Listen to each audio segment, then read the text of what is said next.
Wel, prynhawn da bawb. Croeso i bedwaredd sesiwn arbenigwyr yr Amgueddfa. Modiwl ddiweddara prosiect E-hangu Gorwelion a sesiwn olaf. Mae'r sesiwn yma yn arbennig ar eich cyfer chi ddysgwyr blwyddyn 5 a 6. Siwan Richards ydw I a fi'n gweithio i e-sgol. Fi'n cael y pleser o gyflwyno person pwysig iawn heddiw, sef Megan Neisio Amgueddfa Cymru, sy'n arbenigraig ar bopeth amgueddfa. Bydd hi'n harwain ni trwy celf ac ymgyrchu y prynhawn yma. Nawr te, cyn i ni ddechrau ambell beth i nodi, mae'r camerâu, y meicroffonnau a'r chat i ffwrdd ar eich ochr chi ar gyfer yr holl sesiynau yma, a byddan nhw yn cael eu recordio. Dyma gyfle i chi ddysgwyr i'w wrando'n astyd, dysgu mwy ac wrth gwrs cwiz i orffen. Felly, croeso mawr i ti Megan, ni'n ddiolchgar iawn i ti am ymuno â ni heddi a ni'n edrych mlaen at ddysgu mwy. Felly ffwrdd â ni, diolch yn fawr iawn.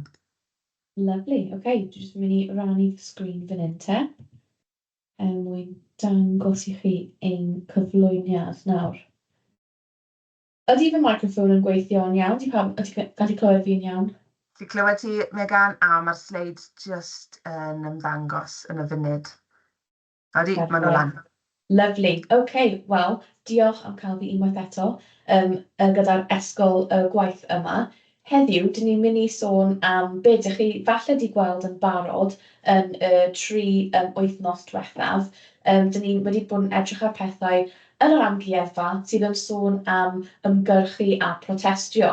So, os wnaethoch chi bod i'r sesiwn wythnos diwethaf, dylech chi fod wedi gweld enghreifftiau o protestiadau yng Nghymru. A weithiau mae hyn yn cynnwys pethau fel strikes, neu gorymdeithau, neu creu baneri, neu ysgrifennu caneuon mwyn protestio y neges yn bwysig. Ond heddiw, dyn ni'n mynd i dychwelyd yn ôl i'r casgliadau celf fel yn wythnos 1, casgliadau celf Amgueddfa Cenedlaethol Caerdydd, i archwilio sut mae artistiaid yn defnyddio eu gwaith fel math o ffordd i ymgyrchu, fel ffordd i activist art, i bod yn activist, i ymgyrchu am neges. OK, so gawn ni mynd i'r sleid nesaf. Celf ac ymgyrchu, lovely. So, dyma'r amgueddfa ni, falle ydych chi wedi gweld e o'r blaen, neu bod yma o'r blaen mewn person. OK, mae gyda ni llawer o mathau o celf yn yr amgueddfa yma, nid ond un darn o celf sydd gyda ni, un math o celf, mae gyda ni llawer o mathau. So, beth yw ymgyrchu te, os dyn ni'n trafod y term ymgyrchu yma? Dwi'n credu falle mae cwbl ohonoch chi wedi clywed e'n barod, ond falle ti, Siwan, beth yw ymgyrchu i ti erbyn hyn? Sefyll lan dros rhywbeth sy'n bwysig i fi byddwn ni'n gweud. Yeah, lovely, yn union. Mae'n sefyll lan i rhywbeth sy'n bwysig iawn i ti, falle mae'n bwysig iawn i'r ysgol chi falle, neu eich cymdeithas chi. Mae'n gallu bod mor fach a codi sbwriel yn eich ysgol, neu mor fawr fel taclo problemau hiliaeth, taclo problemau gyda pobl yn y byd fel merched a bechgyn, plant, anifeiliaid, pethau fel yna. So mae'n gallu bod mor bach ydych chi moyn y bod, neu mor fawr hefyd. Mae'n ymgyrchu yw rhywle ble ydych chi'n sefyll drost problem neu achos ydych chi'n credu mewn, rhywbeth bwysig. A unwaith eto, mae yna cymaint o ffordd ydych chi'n gallu gwneud hyn, ond heddiw dwi'n mynd i edrych ar sut mae hyn yn dod mewn i'r byd celf. So, beth yw celf te? Dyna'n cwestiwn eithaf anodd, oherwydd mae pobl weithiau'n meddwl mae celf yw just rhywbeth prydferth, rhywbeth pretty, mwyn edrych arno, rhywbeth sydd yn sôn mwy am aesthetics a ddim pethau bwysig fel negeseuon, ond be dyn ni'n trio dweud yw mae yna neges tu fewn i pob darn o celf, hyd yn oed o rai sydd yna mwyn edrych yn prydferth. Falle mae gyda ni dan fel yr un ble mae wedi mynd fel y darn yma, mae'n prydferth iawn, mae gyda lliwiau prydferth, mae'n sôn am tirlun sydd yn edrych yn heddychlon ac yn beautiful, ond dyn ni'n gallu hefyd cael darnau o celf sydd yn sôn mwy am neges neu ymgyrchu dros achos. So, os dyn ni'n sôn am pobl sydd yn creu celf, pam maen nhw'n creu celf, oes na neges tu ôl i fe, oes na reswm bod nhw'n creu'r darn o celf yma, ydy e jyst o hawdd mewn prydferth, neu oes na rhywbeth tu ôl iddo fe, mae rhaid i ni meddwl amdano. Nawr, so dyma'r holl celf dyn ni'n cael yn yr amgueddfa. Mae gyda ni pethau fel peintiadau, mae gyda ni ffotograffiau, mae gyda ni cerfluniau a fideos a ceramau. Mae gyda ni cymaint o darnau o celf yn yr amgueddfa yma. A nid yw pob darn o celf mas hefyd.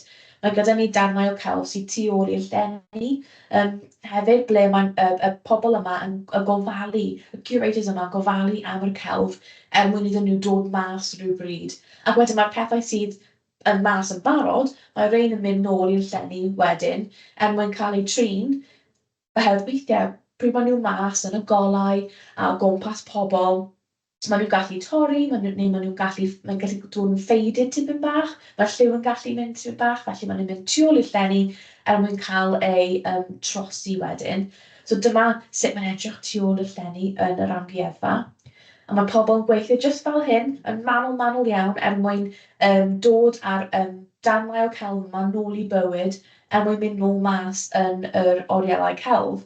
So mae yna llawer sydd yn dod mewn i creu darn o celf a dangos darn o celf, nid ond y neges neu beth mae'n edrych fel trwy llygaid person. Mae yna whole tîm o pobl tu ôl i'r orielau celf yma. So dyma darn o celf yna oedd wedi cael ei trin, a dyma plant a ymwelwyr yn dechrau gweld y celf wrth iddo fe dod yn ôl ar y wal yn yr orielau ni. So cymaint yn mynd tu ôl hyn. So pam mae pobl yn gwneud celf te? Siwan, wyt ti'n cael unrhyw reswm pam byddai pobl yn gwneud celf? Wel, mae siŵr o fod llawer o resymau pam mae pobl yn creu celf. Falle bydden ni adre mwynhau neu celf gyda'r plant, gan bod nhw'n mwynhau paint yn enwedig. Gwneud mes. Hobi, rhywbeth chi'n mwynhau wneud yn eich amser hamdden. Mae siŵr o fod lot o wahanol resymau. Peth arall yw, does dim ffordd anghywir o ceisio wneud celf chwaith. Mae yna y reswm bod ydych chi eisiau bod yn messy, ydych chi eisiau defnyddio paint a splatro fe pob man, ond weithio mae pobl eisiau bod yn manwl iawn ac yn gofalus iawn gyda celf. Weithio mae pobl eisiau mynegu eu hun trwy y celf, neu weithio maen nhw jyst yn hoffi gweld rhywbeth, maen nhw eisiau creu darn o celf sydd yn dangos beth maen nhw'n hoffi. Mae yna cymaint o resymau mae pobl yn creu celf, ond heddiw, dyn ni'n mynd i sôn am pam mae pobl yn creu darnau o celf sydd gyda neges. So, cyn bod ni'n symud i'r darn yma, dyma darn o gwaith fan hyn, sef darn o gwaith gan Frank Auerbach. Os ni'n edrych ar y darn yma, ac ymharu i'r peintiad yma, dydy'n gwahanol iawn. Os dyn ni'n credu mae peintiadau fel arfer yn prydferth iawn, dyma'r un yma sydd yn cael, mae gyda fe edrych ar eithaf mwdlyd a sticky a slimy. So nid oes pob darn o celf wedi edrych yn beautiful a prydferth a sgleiniog. Mae rai wedi cael eu creu mwyn bod yn gooey a gwneud chi teimlo rhywbeth. Does dim pob darn o celf mynd i gwneud chi teimlo hapus. Mae rai mynd i gwneud chi teimlo yn cringe falle, neu'n drist, neu'n grac. Mae yna teimladau yn dod mas o celf pob tro. Felly dyna pam mae pobl yn dewis ymgyrchu trwy celf, oherwydd maen nhw'n gallu rhoi neges neu teimlad dros yn eu darn o gwaith i pobl fel yr ymwelwyr a y pobl fel ni i edrych arnyn nhw a derbyn y neges yna. So, weithiau mae artistiaid yn penderfynu creu celf o pobl yn protestio, yn syml. Dyma nhw yn protestio. Mae yna peintiad fan hyn o pobl gyda'i baneri nhw ac eu ffist. Maen nhw wedi clenchio'r ffist hefyd. Maen nhw gyda neges i ddweud, ond mae'r artist yma wedi peintio nhw yn dweud y neges yna. So dyma un ffordd gallech chi ddangos ymgyrchu trwy celf. A wedyn hefyd mae ffotograffiaeth yn gallu bod yn delwedd neis iawn mwyn dogfennu protestio a ymgyrchu dros neges ydych chi'n mwyn adrodd. Oherwydd mae ffotograffiaeth yn gallu cael ei cymryd yn y moment yn dydyn nhw. Maen nhw'n gallu dogfennu rhywbeth sydd yn digwydd yn y foment heb angen cael yr amser i peintio fe. So dyma mathau o ffotograffiaeth o protestiau fan hyn. Dyn ni'n gallu gweld pobl unwaith eto gyda'i baneri nhw, maen nhw'n setio pethau tan fan hyn hefyd, mae pobl wynebau pobl hefyd yn gallu gwneud i chi teimlo rhywbeth, os maen nhw'n edrych yn hapus neu'n grac, os maen nhw'n edrych yn pwerus, neu os maen nhw'n edrych fel bod nhw'n moyn mwy o pwer, mwyn ei neges dod ar draws i chi. A hefyd lawr fan hyn gyda'r tanciau yma, a mae yna un person bach yn sefyll o'r flaen y res o'r tancs yma. Dyma llun enwog iawn yn hanes, ble mae'r un person yma yn sefyll lan i'r milwyr yn yr ardal hyn. Mae just fan'na, dyw e ddim yn filwr ei hun, mae'n just yn dyn, just yn person arferol yn stopio'r holl machines yma. So mae yna storiau bwysig iawn a negeseuon bwysig iawn trwy dogfennu protestiau, nid ond just protestio eich hun hefyd. So dyma protest yn digwydd, ond mae artist wedi penderfynu dogfennu'r protest yma, pan mae'n dweud i ni stori arall o ongl arall o'r protest. Nawr te, yr amgylchedd, dyma un peth mae pobl moyn ymgyrchu dros. Mae'n rhywbeth sydd yn mawr iawn yn ein byd ni, yn enwedig heddiw. Mae'n rhaid i ni meddwl am ein amgylchedd a sut mae'n cael ei effeithio gan pethau dyn ni'n gwneud. So dyma un dan o gwaith fan hyn. So, mae'n edrych bach yn strange i ddechrau. Dyw e ddim yn paentiad, mae'n dan 3D, mae'n dan wedi creu mas o symrameg. Dyn ni'n gallu gweld dau cwn yma. Cwn gwyllt yn sefyll un ar ben ei gilydd. Os ydych chi'n edrych ar agosach fan hyn, dwi'n credu ti'n gallu gweld y danedd miniog yna hefyd. So mae yna manylion bach yn ei danedd, yn ei croen fyna hefyd, ac yn ei corff yn symud un ar ben y llall fyna. Maen nhw'n sefyll ar rhyw fath o carreg, neu falle rhyw fath o mynydd hefyd. Mae rai pobl yn meddwl bod yn mynydd, rai'n meddwl carreg. Dyn ni'n wedyn yn gofyn pobl, ydyn nhw'n edrych yn hapus ar y carreg yma? Ti'n credu bod nhw'n edrych yn hapus? Neu ydyn nhw'n edrych fel bod nhw'n hoffi sefyll ble maen nhw yn? Byddwn ni ddim yn gweud bod nhw'n edrych yn hapus. Na. Falle yn ofnus, falle yn gwneud sŵn o bosib. Dwi'n hoffi hwnna. Falle, weithiau, mae celf ddim yn creu sŵn, ond mae'r ffordd dych chi'n edrych arno fe yn creu sŵn dych chi'n dychmygu. Dychmygu pa fath o sŵn bydd y creaduriaid yma'n gwneud. Mae cegau nhw ar agor yn dangos eu danedd, a y ffaith bod nhw'n sefyll un ar ben ei gilydd, maen nhw'n trio falle amddiffyn eu hunain, neu gweithio gyda'n gilydd i amddiffyn eu hunain. Mae pobl yn meddwl falle maen nhw'n hela hefyd, oherwydd maen nhw'n edrych mor gwyllt. Ond mae'r darn yma wedi cael ei ysbrydoli gan chwedl Cymraeg Cantref Gwaelod, lle mae'r ardal hyn yn cael ei boddi o dan y dŵr, a mae hyn yn dangos y bywyd gwyllt yna yn helpu ei gilydd i peidio dod yn sownd o dan y dŵr. So dyma nhw'n sefyll ar un o'r cragen yma, y carreg yma, i helpu ei gilydd, i trio ffeindio diogelwch yn ei gilydd. Nawr, i fi, mae hyn yn edrych yn tebyg iawn i llun o yr arthwen. Dwi'n credu mae gyda fi llun fan hyn, dyma fe'r arthwen yma. Mae'n llun eithaf enwog iawn, lle mae'r arthwen ar ben iceberg. A dyn ni'n gwybod llawer am yr arthwen yn ein amgylchedd ni, ble mae'r ice yn dechrau toddi ac mae'r lefel môr yn dechrau codi. So dyma ble mae'r stori yma'n dechrau gwneud cysylltiadau, bod y môr yn dechrau dod i fyny, a wedyn mae anifeiliaid gwyllt, efallai angen gweithio gyda'n gilydd mwyn aros yn diogel ar y land ar y tir sydd yn mwy uchel na'r dŵr. So, mae'n sôn am chwedl Cymraeg a rhywbeth dyn ni gyd yn gwybod bod pobl Cymraeg yn rhannu chwedlau a storiau fel Blodeuwedd neu Gelert a pethau fel yna. So dyma chwedl yn dod i mewn, ond ni hefyd yn gallu gweld ble mae'n cysylltu bywyd go iawn hefyd, gyda lluniau fel hyn sydd yn dangos ein bywyd gwyllt ni. Dyma un enghraifft arall gan Jack Crabtree.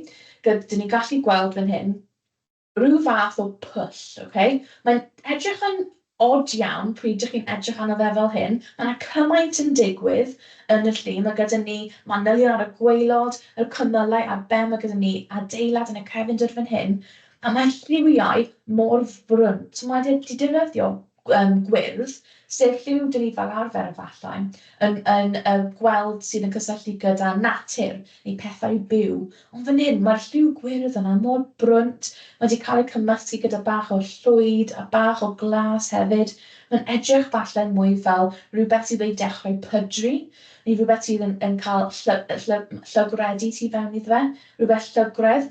So dyma yw polluted pool in Mendi, yw enw y paentiad fan hyn. A dyn ni'n gallu gweld y planhigion lawr ar y gwyllt sy'n edrych fel planhigion bach yn alien, fel bod nhw ddim ar planet ni. Gyda person lawr fan hyn, gyda goggles mawr fyna, a maen nhw'n edrych falle arno ni, fel y gwylwyr, maen nhw'n edrych arno ni.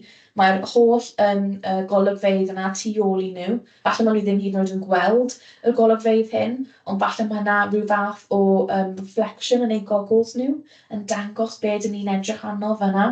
So mae'r lliwiau gwyrdd yna'n sôn am ein amgylchedd ni a'r llygredd sydd mewn amgylch ni, the pollution in our environment.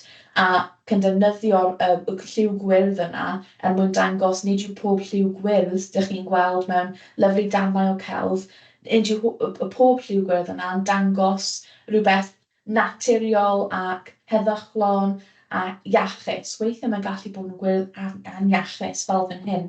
A'r cymylau yna yn thic hefyd gyda y lliw gwyrdd. Mae yna bach o falle fel lliw olew hefyd yn y darn yma sydd yn dangos mwy o'r llygredd hyn. Dyn ni arfer cael y darn hyn mas yn yr amgueddfa. Ni arfer yn sôn am hyn gyda grwpiau o pobl sydd yn dod i mewn, ac mae nhw, wrth i nhw edrych ar y darn yma am fwy o amser, mae nhw'n pigo pethau mas yn mwy aml. So ydych chi'n gallu gweld skulls penglogau yn y darn hyn, os ydych chi'n edrych arno fe am mwy o amser. Ydych chi'n gallu gweld mwy o darnau planhigion, pethau falle sydd o dan y môr hefyd. Mae yna cymaint o pethau i pigo mas yn y darn hyn. Os ni'n symud i un mwy agosach, dyma'r darnau bach mewn falle fel shells fyna, creigiau, mae yna coral falle, bach o planhigion sydd yn tyfu ar y tir hefyd. Mae cymaint o manylion bach yn y paentiad hyn, ond mae lliw gwyrdd yna yw beth sydd yn sefyll mas am rhywbeth sydd yn trio dweud, mae yna neges yna i ni cymryd i mewn am ein amgylchedd ni. Ydy ein amgylchedd ni yn iachus, neu oes yna rhywbeth maen ni angen gwneud i helpu ein amgylchedd ni, i codi'r iachus o'r ein amgylchedd ni. Hefyd gyda'r ffotograffiaeth yma gan artist arall fan hyn. Dyma defnydd o camera unwaith eto'n cael ei defnyddio mwyn ymgyrchu dros rhywbeth neu neges.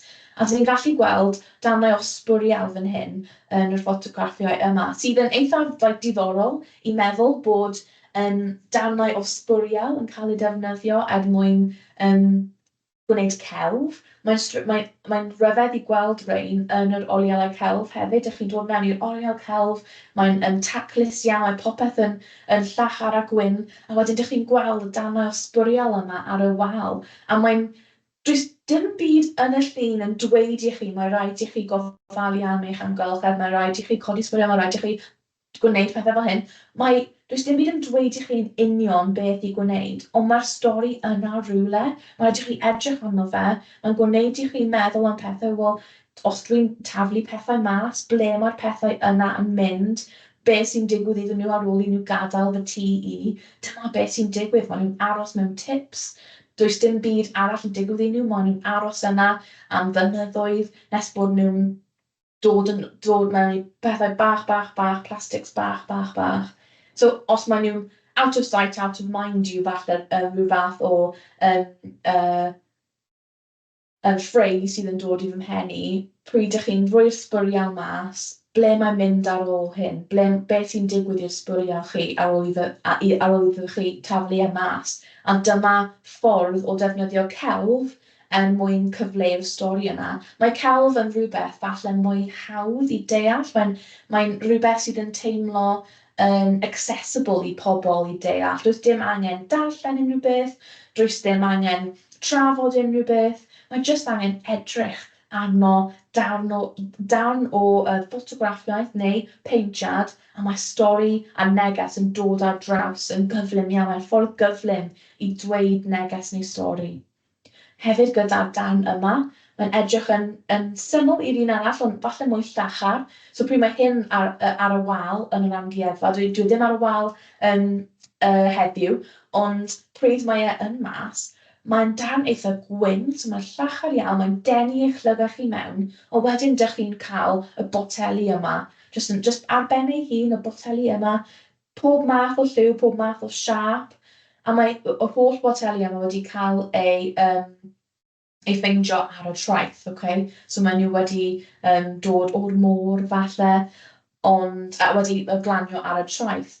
Ond mae'r stori tu ôl hyn yw, mae yna pob mathau a lliwiau a siapiau o boteli yn ffeindio ei ffordd i'r môr. Os ydych chi'n taflu fe mewn y bin, weithiau os dwi ddim yn mynd mewn i'r bin, mae hyn yn gallu ffeindio ei ffordd mewn i'r môr. Mae yna ysbwriel ar y llaw jyst mewn ein cartrefi ni, neu towns, neu cities. Mae rhain yn gallu ffeindio ei ffordd nhw nôl i'r môr neu traeth rhyw dydd. So mae'n dangos i ni y gymaint o'r sbwriel yma sydd yn glanio ar lan ein môrau ni. Ac mae'n effeithio yr anifeiliaid sydd gyda ni yn y môr, yr anifeiliaid sydd yn byw ar bwys y môr, a'r natur sydd yn tyfu o gwmpas ein coasts ni. Ac hefyd, mae'n effeithio sut dyn ni'n gweld y traeth a'r môr, sut dyn ni'n teimlo wrth i ni mynd ar trip ar lan y môr hefyd. So unwaith eto, mae'r ffordd o defnyddio celf mwyn cyfleu neges, ond mewn ffordd ble mae rhaid i chi meddwl am y neges. Dwi ddim yn dweud y neges i ti gyda geiriau, mae rhaid i chi meddwl tipyn bach, beth yw'r neges sydd yn dod o'r darn o celf yma. So, os ni'n symud ymlaen i thema gwahanol, hawliau fforaduriaid. So, refugee rights. Dyma rhywbeth arall sydd yn eithaf sy'n bwysig iawn yn ein bywydau ni heddiw.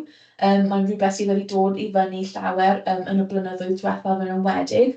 So mae rai artistiaid yn hoffi sôn am ei teimladau neu ei opinions trwy defnyddio celf. So dyma un fan hyn oedd arfer bod lan yn yr amgueddfa. Unwaith eto, mae'n nôl lawr tu ôl i'r llenni nawr yn cael ei trosi.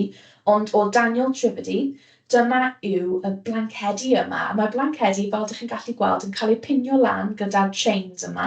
Maen nhw'n mynd lan i'r to ac yn hongian lawr weithiau. Weithiau maen nhw'n cyffwrdd y llaw, weithiau maen nhw just yn hongian. Nawr mae'r blancedi yma, oes yna unrhyw beth sydd yn codi eich sylw ti, Siwan? Unrhyw beth ti'n gallu gweld neu adnabod yn y llun yma? Wel, fi'n adnabod y patrwm fel patrwm sydd fel arfer ar carthenni Cymreig yng Nghymru. Yeah, lovely. Ond mae fe'n edrych fel rhyw fath o ffoil beth mae'r patrwm arno, yn dyw e? Ie, ti'n gwybod, mae'n edrych fel sheet o foil. Mae'r patrymau wedi cael ei trosglwyddo arno. Ie, ti'n gwybod, dyma yw patrymau traddodiadol Cymreig.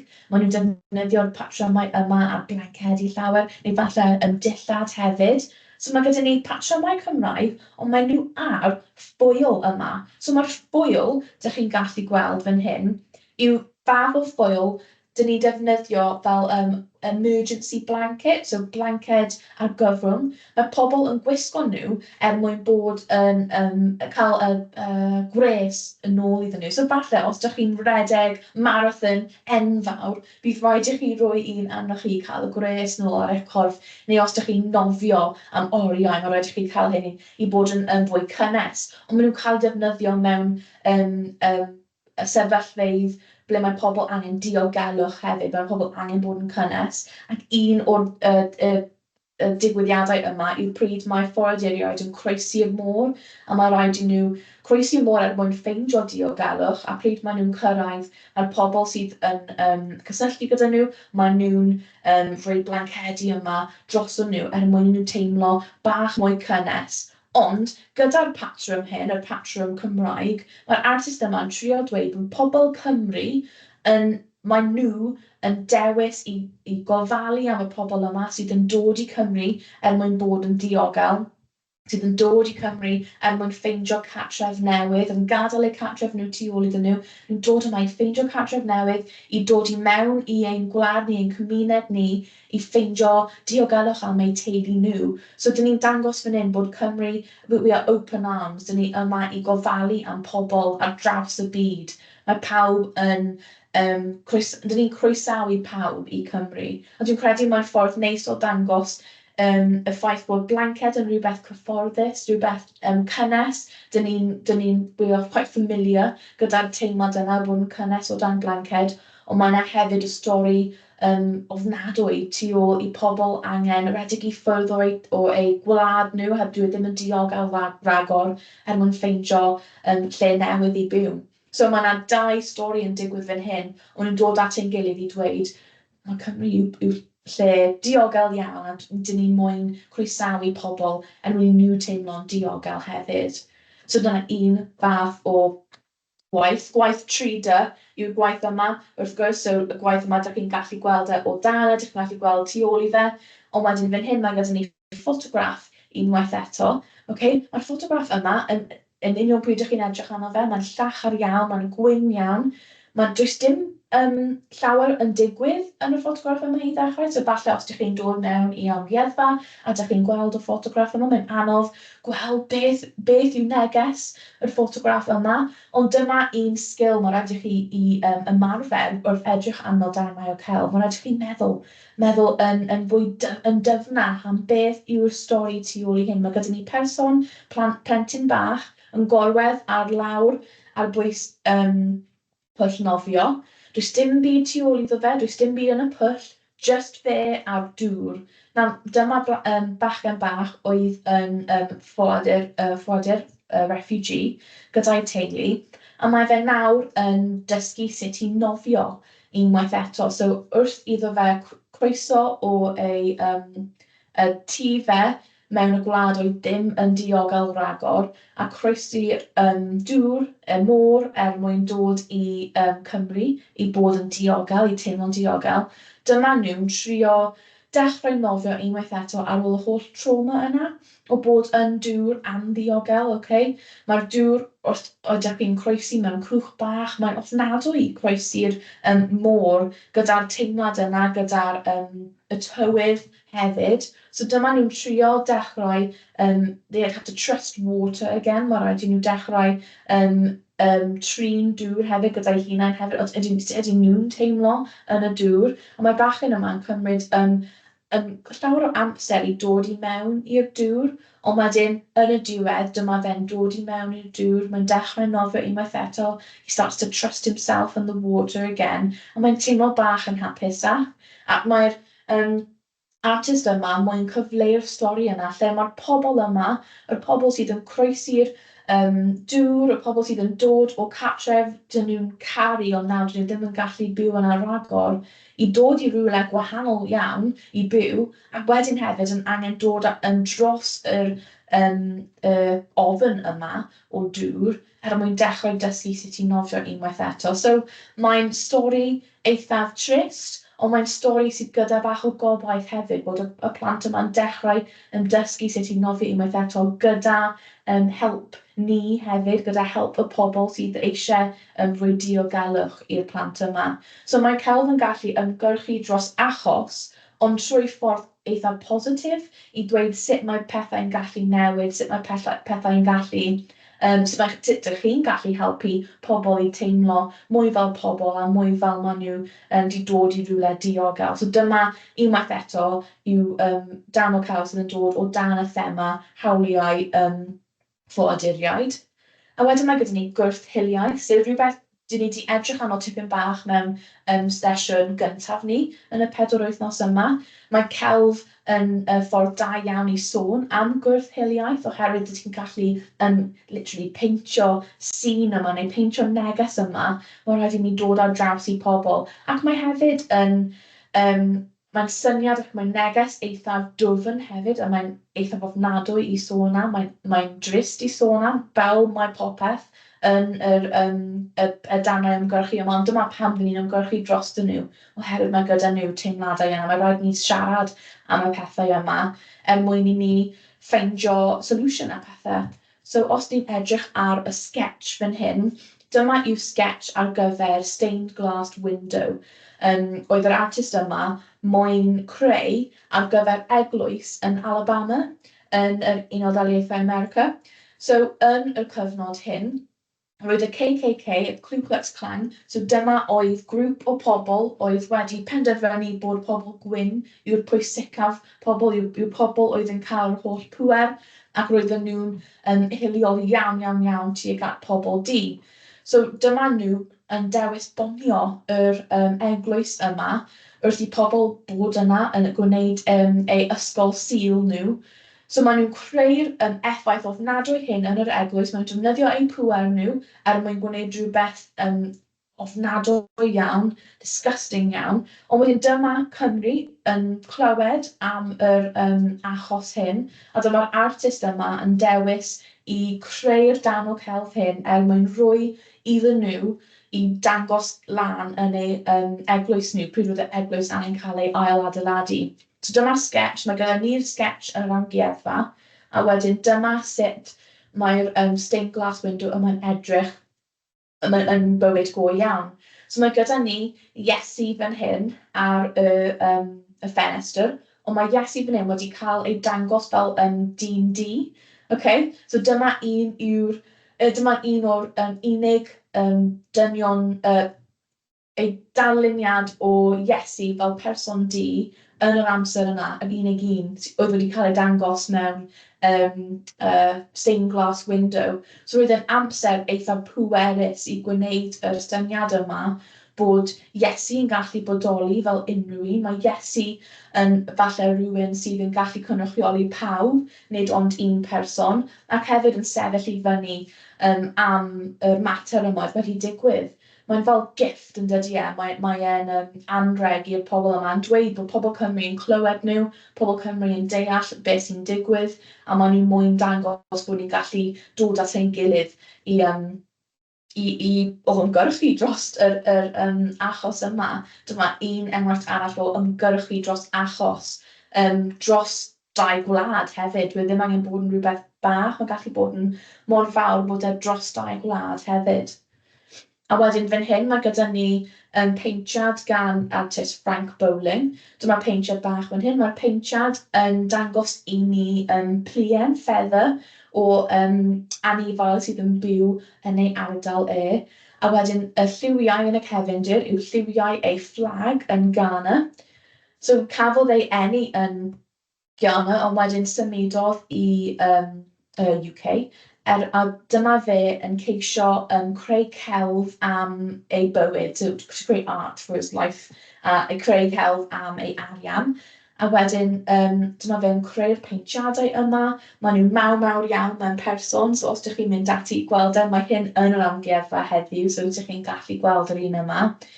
Ac yn ei bywyd oedolyn, dyma fe yw artist du cyntaf oedd wedi cael anreg o bod yn aelod o'r Academi Frenhinol, so the Royal Academy. So dyma basically yw'r Hall of Fame ar gyfer artistiaid. Ond cafodd hyn ei sefydlwyd yr Academi yma yn 1768 ac yn 2006, dyma ble mae'r person du cyntaf yn cael cael bod yn aelod o'r grŵp yma. So dyma'r holl flynyddoedd yna, bron o fod 200 o flynyddoedd, mae'r sefydliad yma wedi cael ei creu, a ond yn 2006 mae'r person du cyntaf yn cael bod yn aelod o'r grŵp yma. So mae'r gwaith celf efallai ddim yn ymgyrchu dros unrhyw beth specific, ond mae'r person tu ôl y celf, mae'r artist ei hun, dyma fe'n ymgyrchu dros pobl fel fe, pobl fel e sydd heb wedi cael yr cyfle falle i dangos eu gwaith celf mewn oriau neu amgueddfeydd. Mae'n ymgyrchu dros yr hawl i pobl cael eu llais wedi clywed neu eu gwaith wedi gweld gan pobl. So falle nid pob tro mae'r gwaith celf yn ymgyrchu dros rhywbeth, weithiau mae'r person tu ôl i'r celf yn ymgyrchu dros y person ei hun. So dyma'r un arall fan hyn, gyda Anya Paintsel. So dyma darn o celf, dwi'n hoff iawn o'r darn o celf yma. So nid peintiad yw'r darn yma, os dwi'n edrych yn agosach, mae'n darn wedi cael ei gwneud falle mas o gwlan. Okay, mae yna element 3D iddo fe hefyd, gyda bach o cysgodion fan hyn. So mae'r darn yma wedi cael ei creu gan y fenyw hyn, a mae wedi cael ei ysbrydoli gan y stori Blodeuwedd. So enw y darn yma yw Blod. So Blodeuwedd, mae'r stori gyda'r holl blodau yna ar y fenyw prydferth fan hyn. A dyma'r fenyw fan hyn yn cael ei arddangos fel fenyw du, ond dwi'n credu falle mewn meddyliau pobl, mae Blodeuwedd yn fenyw gwyn. A weithiau mewn storïau, dyn ni'n clywed yn enwedig yn Cymru, storïau sydd wedi cael eu pasio lawr o'r gorffennol i nawr i'r bresennol. Weithiau mae'r cymeriadau yn y storïau yna yn dod ar draws fel pobl gwyn, oherwydd falle dyna beth ydych chi wedi cael ei dysgu. Ond fan hyn, mae'r artist yma yn trio ail-greu'r cymeriad yma sydd yn adlewyrchu hi hefyd. Pwy mae hi yn, ble mae hi'n dod o. So mae hi'n artist sydd yn dod o Ghana, ond mae hi hefyd yn dod o Cymru. Mae hi'n cael cynefin, dau cynefin, so mae hi'n dod o dau lle.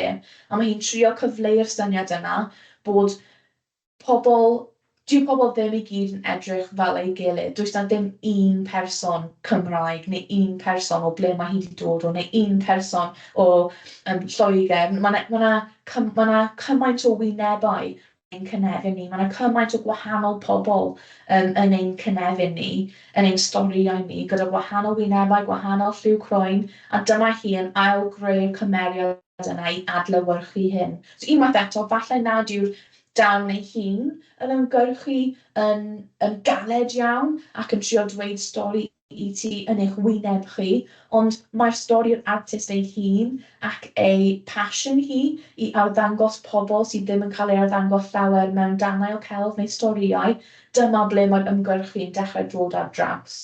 So dyna pam mae'n anodd i edrych ar darnau o celf ac i gweld os mae'r un yma yn ymgyrchu dros unrhyw beth, neu ydy'r un yma jyst moyn edrych yn prydferth. Dyma pam mae angen aros o blaen darn o celf, edrych ar y context tu ôl i fe hefyd, edrych i mewn i'r gwaith, mwyn ffeindio mas mwy amdanyn nhw, ac hefyd yr artist ei hun. Yn olaf, jyst i sôn am hawliau merched hefyd, so dyma un movement arall mae pobl wedi gweld yn pwysig iawn, yn ymwedig unwaith eto yn bywydau ni heddiw yn y presennol. Mae bron a bod pob un o'r themau yma yn rhywbeth mae rhaid i ni meddwl am yn y bresennol. Hyd yn oed os mae'n swnio fel rhywbeth oedd yn mwy bwysig yn y gorffennol, mae dal yn bwysig heddiw, mae dal yn rhywbeth mae pobl moyn ymgyrchu dros heddiw. So mae gyda ni dan y cerflun yma, o'r fenyw yma yn darllen llyfr sydd gyda cerddoriaeth arno fe. So pryd ydych chi'n dod i mewn i'r amgueddfa, mae hi lan heddiw. Mae hi'n eithaf fel life-size, so mae'n teimlo fel person yn eistedd yna gyda chi. Mae hi'n darllen ei llyfr, hi ddim yn edrych arno chi, so mae ddim yn teimlo fel bod y person, y sculpture yma'n edrych arno ti. She's minding her own business, mae hi'n edrych ar ei llyfr cerddoriaeth hi, ond mae'r artist tu ôl i'r darn yma, ei enw hi oedd Edith Downing. Dyma'r ei enw fyna. Mae hi'n fenyw oedd wedi creu ei arian o gwneud darnau o celf. Ac yn yr amser hyn, roedd hyn yn eithaf unheard of, bod fenyw yn gallu creu arian neu creu living a cael swydd go iawn yn creu celf. So dyma un peth cyntaf mae hi'n bron a bod yn ymgyrchu drosodd, ond hefyd roedd hi'n suffragette. A roedd y suffragette movement, dyma ble mae pobl merched yn enwedig yn dod at ein gilydd i brwydro dros hawliau merched, i sefyll ac ymgyrchu dros hawliau merched, hawliau falle pleidleisio, hawliau i gweithio, hawliau i teimlo fel bod nhw'n pobl equal i dynion yn bywyd pob dydd. So mae hi'n ymladd dros hawliau nhw, a roedd hi gyda'r grŵp, aelod o'r grŵp yma o fenywod, oedd yn ymgyrchu dros hawliau merched mewn ffordd eithaf mawr. Roedden nhw'n danfon bomiau mewn llythyron, roedden nhw'n setio pethau ar tân, roedden nhw'n torri wires ffôn, llinellau ffôn hefyd. So roedden nhw'n gwneud pethau eithaf mawr ac hefyd eithaf difrifol mwyn cael eu neges nhw ar draws. A mae pobl falle meddwl dyma nhw'n gwneud pethau falle dylen nhw ddim fod i gwneud mwyn cael eu ymgyrchu, eu achos nhw ar draws. Ond mae'n dweud i ni pa mor bwysig oedd yr achos yma iddyn nhw a pa mor mawr a difrifol oedd yr achos yma yn yr amser hyn. So, mewn un ffordd, dyn ni'n gallu dweud, wel, dyn ni'n dysgu nawr o'r symudiad yma, dylen ni ddim gwneud pethau, dylen ni protestio heddychlon, ond dyn ni'n gallu dysgu o'r amser yna i gweld, wel, ie, falle dyma pa mor passionate oedd pobl am eu achos nhw, a mae yna pobl yn gorffennol sydd mor passionate fan hyn, a maen nhw'n creu danau o celf, a falle nad yw pob dan o celf yn sôn am yr achos, ond mae'r person tu ôl i nhw yn ymgyrchu dros y pethau hyn. So os ti'n symud fan hyn nawr, dwi'n rhy gyflym, beth gallech chi gwneud fel rhyw fath o celf ymgyrchu ei hun? So, os ydych chi'n creu dan o celf, beth bydd yr syniad am, beth bydd yr achos yma, bysech chi'n trio cyfleu, beth byddech chi'n gwneud y mas o, fel y materials, y deunydd, sut bysech chi'n creu, ble bysech chi'n arddangos y dan o celf ymgyrchu yma. Mae'n llawer o pethau i chi'n meddwl amdan, ac does dim peth cywir neu anghywir i creu. Unwaith eto, mae celf yn rhywbeth ydych chi'n gallu creu rhywbeth messy, neu rhywbeth bach a manwl. Jyst trio meddwl pa fath o achos bysech chi eisiau brwydro dros o sefyll lan amdano. Wel, i gorffen, dwi jyst moyn dweud diolch yn fawr iawn am gwrando i fi yn sôn am y danau o celf ni'n cael yn yr amgueddfa a tu ôl y llenni hefyd. A dwi'n gobeithio tro nesaf ydych chi'n dod i'r amgueddfa, ydych chi'n gallu meddwl am sut ydw i'n gallu gweld neu sut ydw i'n gallu mynd ati i tynnu mas y syniadau ymgyrchu o'r danau o celf yma. So, diolch. Dwi'n jyst mynd i hau'r sgrin yma i chi. Yn mynd i cymryd fi. Diolch, Megan. Diolch. Oedd hwnna'n gret. Reit. Ni'n mynd i wneud y quiz i orffen. Gobeithio bod prawf wedi bod yn gwrando'n astyd. Na rhoi munud ar y cloc i bobl i fod yn rhan ohono fe. Ti'n mynd i ymuno mewn, Megan? Allwch chi ymuno mewn trwy'r cod QR gyda'r neu trwy'r wefan gyda'r cod a'r pin. Right. Gawn ni weld e.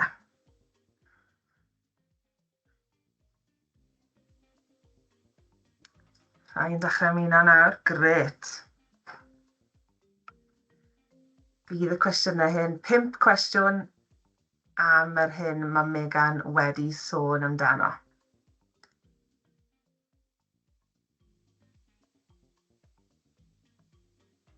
Dyma ni, reit. Tair aelod i bobl ymuno. O, mae cwpl mwy yn ymuno. Reit, bant a ni. Newn ni ddechrau ar y quiz. Quiz ola arbenigwyr yr amgueddfa. Gewn ni weld nawr de. Beth yw'r cwestiwn cyntaf? Beth yw ymgyrchu? Siarad allan a gweithredu i wneud y byd yn lle gwell, clwb cyfrinachol i archarwyr sy'n ymladd dros y blaned, symudiad dawns newydd mae haneswyr yn unig yn gwybod amdano, neu rhywbeth dim ond oedolion sy'n gallu wneud. O, da iawn, ie. Siarad allan a gweithredu i wneud y byd yn lle gwell. Da iawn chi. Reit, ail gwestiwn. Beth yw celf? Lliwiau hudolus yn ymddangos mewn amgueddfeydd yn unig, ffordd i bobl fynegu teimladau, syniadau a straeon, rhywbeth dim ond pobl enwog fel Van Gogh sy'n gallu gwneud, neu llun sy'n bert neu'n brydferth? O, ie, da iawn. Ffordd i bobl fynegu teimladau, syniadau a straeon trwy ffyrdd amrywiol yw celf. Da iawn chi, reit. Llwch chi ddewis mwy nag un ateb ar gyfer y cwestiwn hon. Pam bod pobl yn creu celf? Mynegu teimladau, dweud wrth bobl am achos maen nhw'n credu'n gryf ynddo, i addurno o gofau, cestyll a hyd yn oed drws yr oergell. Cofiwch bod chi'n gallu dewis mwy nag un. Ie, wir, maen nhw gyd yn gywir. Da iawn. Dewch i ni weld sut mae sgorfwrdd yn edrych. Bronze Sphinx ar y brig. Wyt ti fyna, Megan? Ie, dwi'n Noble Mouse. O, da iawn. Ti'n gyflym. Reit, garo ni fynd pedwerydd cwestiwn. Pam wnaeth yr artist Daniel Trefydi argraffu patrymau blancedi traddodiadol Cymru ar flancedi goroesi i gadw pobl yn gynnes yn y gaeaf, oherwydd roedd e wedi rhedeg allan o flancedi arferol, i fynegu croeso cynnes Cymreig i ffoaduried, neu i greu tueddiad ffasiwn modern? O, da iawn, ie, i fynegu croeso cynnes Cymreig i ffoaduried sy'n chwilio am gartref diogel yng Nghymru. Da iawn. Reit, cwestiwn olaf. Pam wnaeth yr artist John Petts greu ffenest wydr lliw ar gyfer eglwys yn America? Oherwydd bod yr eglwys angen ffenestri lliwgar newydd i helpu cymuned ar ôl digwyddiad trasig ac i sefyll yn erbyn hiliaeth, oherwydd ei fod yn hoffi creu ffenestri ar gyfer adeiladau ledled y byd, neu ddangos sgiliau anhygoel. Ie, da iawn. Helpu creu cymuned ar ôl digwyddiad trasig ac i sefyll yn erbyn hiliaeth. Gwych. Reit, dewch i weld. A oedd Megan ar y top yna. Yn drydydd tropical title, Noble Mouse yn ail. Da iawn, Megan. Ond yn dod i'r brig, Bronze Sphinx. Wel, da iawn chi. O, ta pwy ddath i'r brig fyna. Felly dyna ni, ein sesiynau arbenigwyr yr Amgueddfa wedi gorffen. Diolch yn fawr iawn i ti, Megan, am y sesiwn arbennig ac i bawb Amgueddfa Cymru dros y 4 sesiwn diwetha. Diolch i chi gyd am ymuno, gobeithio eich bod chi gyd wedi mwynhau. Hwyl fawr, diolch yn fawr. Diolch yn fawr.